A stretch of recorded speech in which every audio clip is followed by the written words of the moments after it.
I was watching YouTube and I figured maybe we could be complete YouTubers and do a reaction video because every time that I get on YouTube right now, it's just negativity and it's insane. So I wanted to watch a video real quick if you'll indulge me, and we'll watch this video and I'll pause it and we'll react and we'll just watch it. Love that. I'm feeling very negative today. First things first, I'm going to play it and you let me know if you hear it. Okay. What I'm about to show you will make the... Did you hear that? Okay, cool. You can hear it? Yeah, it's in like super speed.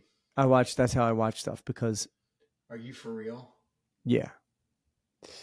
How do you do that? It's how you usually watch YouTube. Okay, ready? Yeah. What I'm about to show you will make the 2008 housing crash look like a minor correction. And off the bat, well, go ahead. It's brewing under everyone's nose. Mm-hmm. Yeah, off the bat, I'm thinking that I need to polish up my resume. But let's see where this thing goes. We are witnessing the biggest collapse in home buyer demand ever recorded in American history.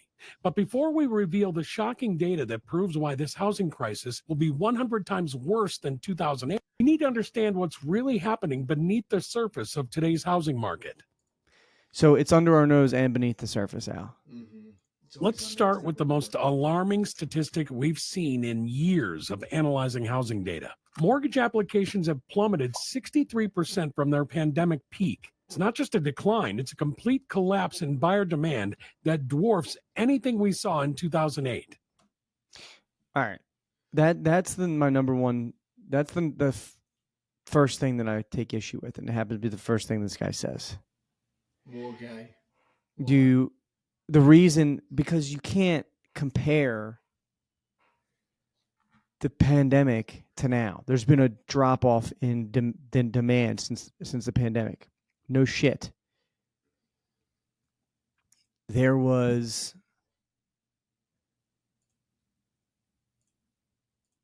peak demand during the pandemic. For what reason, Al? Rates were in the twos. Rates were in the twos. Look at this chart. It's just the classic like fear-mongering bullshit. Mm-hmm. That's a little weighted. It's weighted. The pandemic was an anomaly. Look. So the orange is the rate, the mortgage rate, and the gray is applications. So like, yeah, when rates were 2.73, applications were peaking. And somewhere around here, rates started going up and applications were going down. No shit. When rates go from, 3 to 4 to 5, 6, it's going to go down. But the applications over the last year and a half have leveled off. What are your thoughts? I want to go back to where that crosses, where that intersects right there. There you go. And then I'm going to look at my phone and see what I was doing on March 21st, 2022. I'm going to build a time machine, go back and kick myself in the nuts and say, think it's bad now, buddy. Just wait. So that's these videos are ridiculous. Should we get back into it? You want to watch it?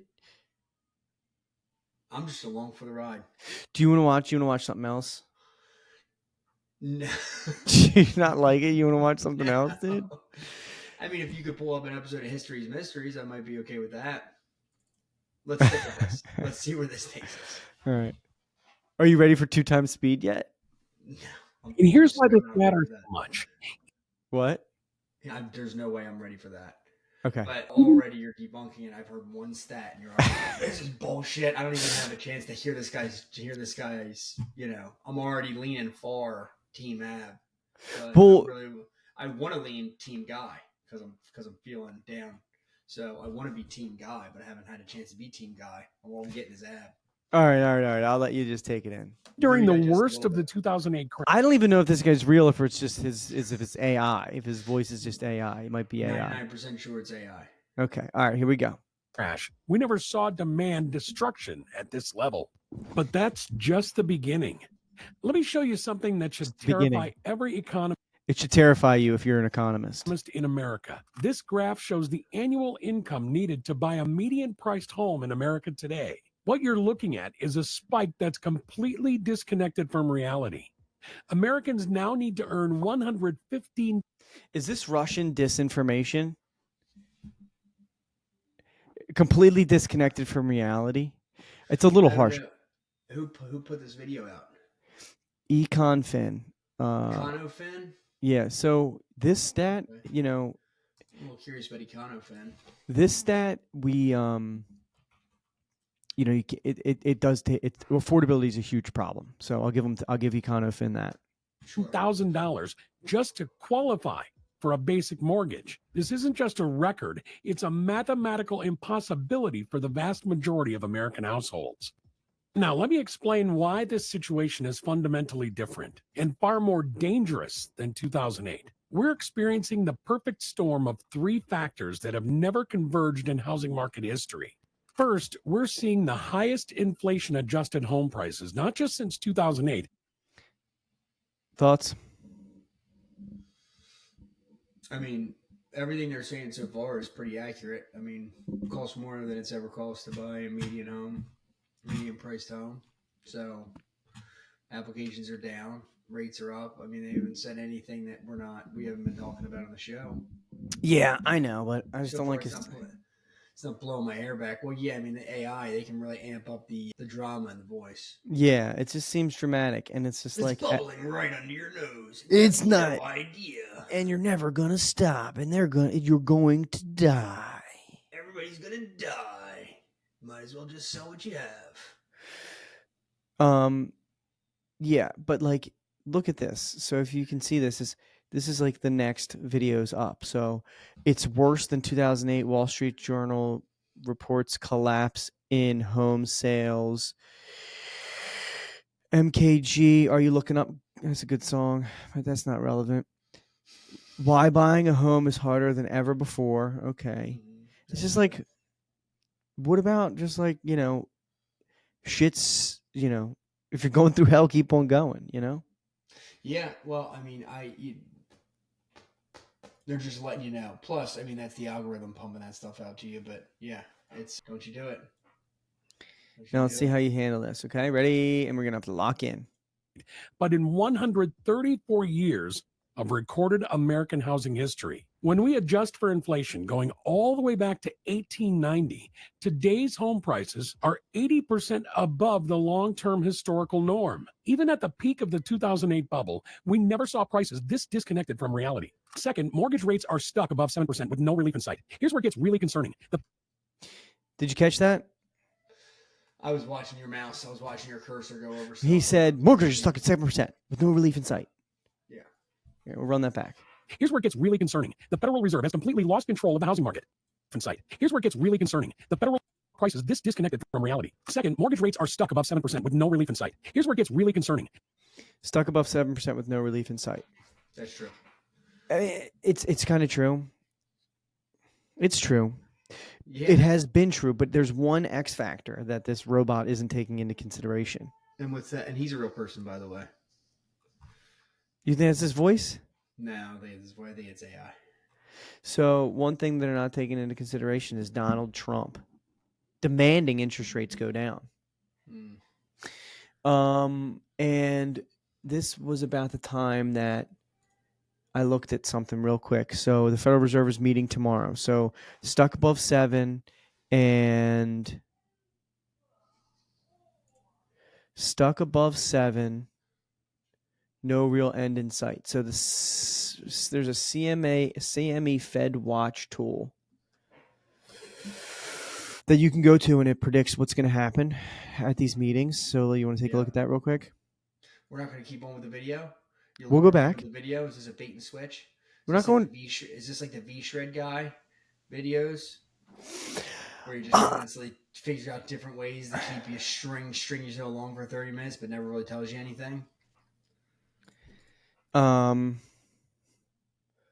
Yeah, that's what everything is. Yeah. Not so. All right, so we're gonna go to the CME and then probability. So in the 129 meeting, there's a 99.5% chance that the federal funds rate will be 4.25 to 4.50, which it is now. It's 4.25 to 4.50 today. Right. So I guess that is saying there's a 99.5% chance that they won't do anything tomorrow. Right. Maybe we'll hop on and see what happens tomorrow. All right. So are you satisfied with that? I'm satisfied with that. So there's no end in sight with rates. There's no end in sight, except for, like you said, Donald Trump demanded that rates go down, but I demand that my wife makes me dinner and she laughs in my face. So yeah, but you don't have the energy of Donald Trump. I don't. The Federal Reserve has completely lost control of the housing market. Let me prove this to you. In September, the Fed started cutting rates. Logic would suggest mortgage rates should have dropped. Instead, something unprecedented happened. Mortgage rates shot up to 7.26%. It's not supposed to happen. It's as if the Fed has lost its grip on the market entirely. Third, and most crucially, we're seeing a fund. What do you think about that, Al? It's true. It is true. It's true. Everything this guy says is real. It's happening. It's happening. I mean, like I said, I want to be Team Ab, but so far I'm Team Guy, Team Fast Talk. Hold on. So, Al, we've talked about in the past the 10-year Treasury bond. Mm-hmm. So, has the Federal Reserve lost its grip? Should we look at a graph real quick to see? And I've showed this like many times. Yeah. But real quick, let's look at this real quick.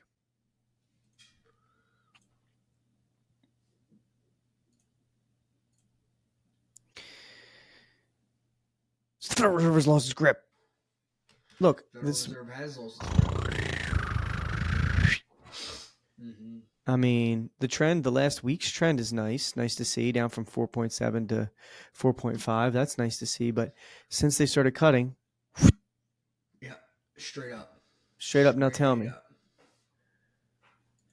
Straight up now tell me, do you really wanna? All right, Al. When these rates go down, ain't gonna happen. Fundamental shift in market psychology that's far more severe than anything we experienced in 2008. According to the latest Fannie Mae survey, 78% of Americans think it's a bad time to buy, the highest negative sentiment ever recorded. To put this in perspective, even during the depths of the 2008 crash, 72% of Americans thought it was a good time to buy. We've never seen this level of market rejection before. There's no way that I have something queued up for that. Yeah, good luck, buddy. Good luck. And I mean, values are still going up, so we've been saying it's a good time to buy. All right, so housing sentiment, right? That's what you said. The housing sentiment is the highest it's ever been. Mm-hmm. All right, so what do we got about housing sentiment? So in December, the housing sentiment was 73%. So that's down from 80 something what he talked about. So people are feeling a little bit better about buying a house. 73% of people say it's a bad time to buy. Yeah, that's down from 83%. It's not great. No, but it's better than probably what it'll be 2 months from now. And 6 months from now. It remains meaningfully improved compared to last December. So that's the HPSI, the housing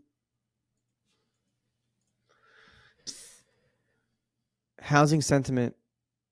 What is home purchase sentiment index? Home purchase sentiment index. There we go. So like this guy first right out the bat, he says it's the highest it's ever been. Well, this index right here, according to this graph, source, home purchase sentiment index, it was, I don't know what I'm looking at. Index. But it's improved from the 80-some% that he's talking about. That's probably because Trump got in office, right? Yeah. Well, this video came out. This video came out 1 day ago. Let me show you how this is playing out in real time across America's largest housing markets. In Florida, we're seeing something unprecedented. Homes are now sitting on the market for 79 days, the highest level in a decade. During the pandemic boom, this number was just 55 days. This explosion in days on market isn't just a statistic. It's a clear signal that the market is starting to crack. Texas, which many considered immune to housing downturns, is showing serious signs of stress. Inventory has exploded to 155,000 homes, the highest January month level in 7 years. This surge in inventory isn't just about more sellers. It's about buyers disappearing from the market entirely. The mountain states, particularly Colorado, are exhibiting warning signs that nobody's talking about. The market has shifted so dramatically that builders are starting to halt new projects, something we haven't seen since the last crash. It is pretty crazy. there is a builder here in my community, and they're selling. They build like thousands of houses a time, and one of the communities, they're having a really hard time selling, and they're selling like a house a month, which is insane for this builder. It's like Oh, big really? production builder, yeah. Is it the same But one the that built true your house? Huh? Is it the same one that built your house? Yeah. Builder guy. Where are you doing this?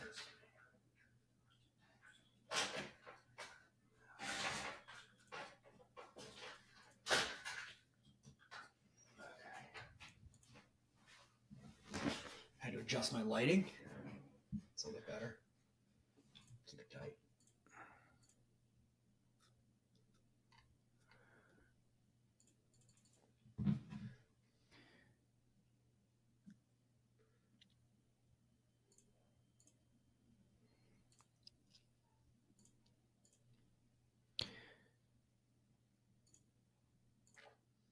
Back over to the housing purchase sentiment index. Yeah. I asked ChatGPT if there was the newest data on the housing. There's more recent data available. Fannie Mae Home Purchase Sentiment Index as of December 2024 has decreased by 1.9% to 73%. Significantly higher than this time last year, the decline is attributed to slight decrease in consumer optimism regarding mortgage rates and home buying conditions. So I guess the vast majority of people are still weary. Could you imagine if it was 50-50? How great it would be? I mean, we just need 50-50. 50-50 would be fantastic, but you can't really blame people for feeling that way, regardless of what we say, because rates are high and it costs a lot of money, right? Rates are high, prices are high. Rates are Yeah, high, prices are high, and you know, income isn't trending with the increase in values. So yeah. Situation is 100 times worse than 2008. We need to look at the historical context. We want to show you a chart that very few people have seen. This graph tracks inflation-adjusted home prices going back to 1890. What you're about to see is shocking. For over 100 years, from 1890 to 1997, home prices stayed relatively flat when adjusted for inflation. Then something changed. We entered a period of unprecedented price appreciation that makes the 2008 bubble look tiny in comparison. Today's prices aren't just high; they're 80% above the long-term historical norm when adjusted for inflation. This is mathematical proof that we're in the biggest housing bubble in American history. The psychology of today's I started off this video as like, this guy's a crackpot, but you gonna polish that resume up too? well, no, I mean, well, I don't think the prices can collapse like they did simply because there isn't a ton of inventory, and whether or not it's hard to afford a house, there's still more buyers than there is houses. So, you need more inventory. Like, if there's only a few houses on the market, those houses are going to sell for a premium. So there's like I think the prices are going to stay inflated until there's more on the market. Afford their houses. There are foreclosures coming, right? We're not seeing that right now. The one X factor here, yeah, that I don't think that he hasn't talked about, that is the amount of people that are about to get hit with a bill from the pandemic. I'm talking about the people that took the hey, you don't have to pay your mortgage, and they accumulated $100,000 of interest, 110, whatever, 75,000, 100,000, 150,000, 40,000, whatever it is. They accumulated interest. Many payments, yeah. Were you doing the mortgages, or were you doing something else during that? No. I got back into it in March of 2020. Right. Yeah, literally like right before the pandemic hit. So you had conversations with people that were like, oh yeah, they were like, I haven't paid my mortgage in 6 months. Right, and they're like, why would I? They told me I didn't have to. And right. Did you know in the back of your head that was going to come back and bite? And I'm like, I was like, yeah, these banks don't care about you. Right. If you think that they're going to go, out of the kindness of their heart, give you money, tens of thousands, hundreds of $1,000s of interest, and you see the world in a much different way than what it really is. You know what I mean? It is not sunshine and rainbows, and these people do not care about you. They care about what they can squeeze you for, and that's it. Right. So a lot of these people that took relief, they might have been paying for the last year or so, but they have a lump sum sitting on their, deferred interest sitting there that is probably accruing interest. And I think a lot of those banks are coming to get that money. So that could be like the straw that breaks the camel's back, and that could really fuck things up. I can't imagine it'd be that many people though. Do you? I think most people, a lot of people that I talk to, caught back up on their payments.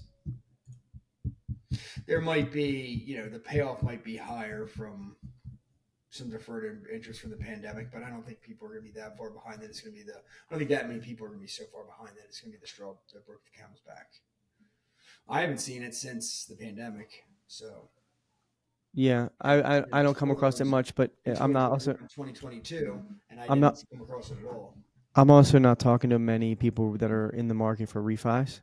No. So it's like I'm not talking. All right, so hold on. Should we ask Chat? Nobody's What in the market for revise right now. what was it called? During the pandemic, banks let people It was like a COVID for deferred payment program, wasn't payments. it? What was that called?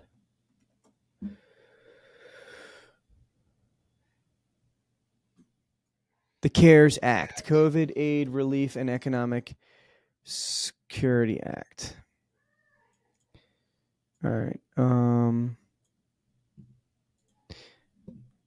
Currently, how many homeowners have? Yeah, I know a lot of people that got loan modifications too.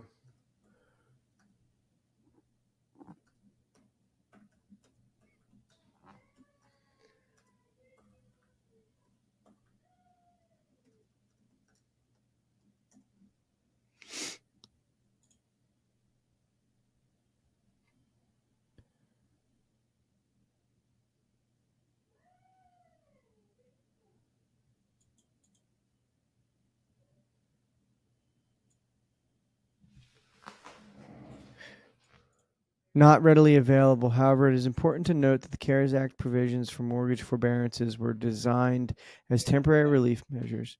That's what I say. I feel like most people caught back up or did a modification, or I don't think that's. Homeowners who were in forbearance have since transitioned into various repayment plans, loan modifications, or resumed regular payments. Yeah. Okay. All right. Well, good. Maybe that isn't Crouching Tiger, Hidden Dragon. Possibly. Maybe. Possibly. All right. Oh, so look at this. Are we done with the video? Huh? What do you think about the video? Should we go? I mean, I haven't heard anything that doesn't. Huh? I haven't heard anything in that video that sounds unreasonable. You're unreasonable.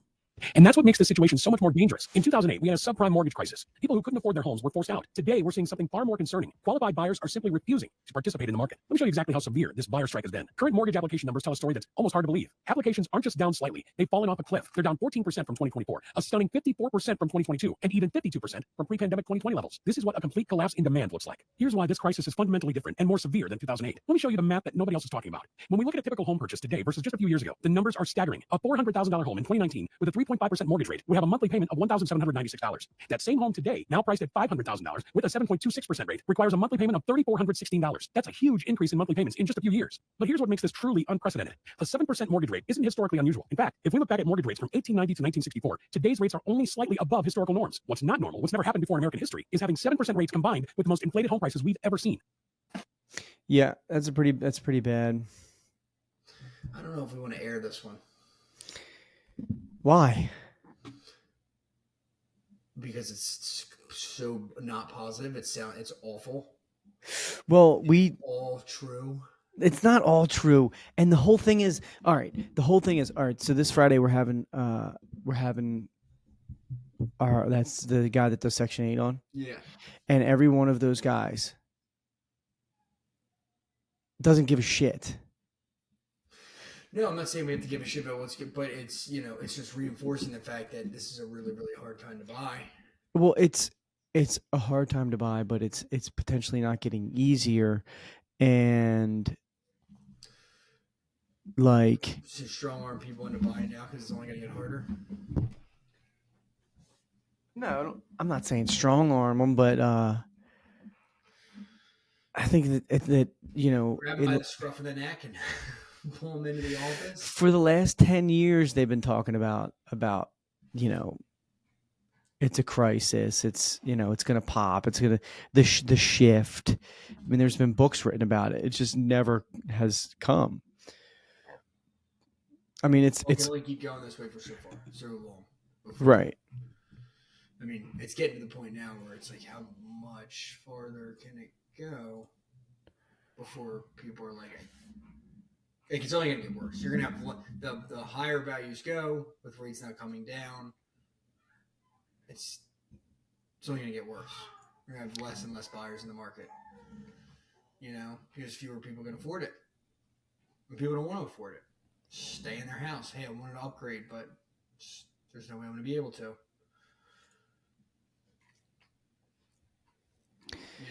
So yeah. Equity in my house, I'll just take out a second at freaking 10%.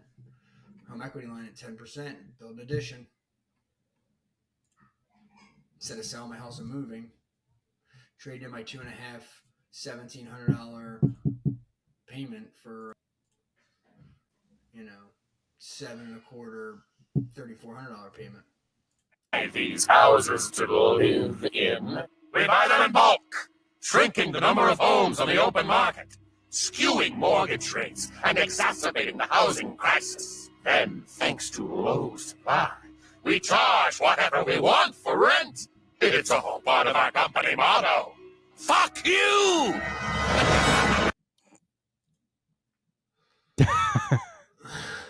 Hold on.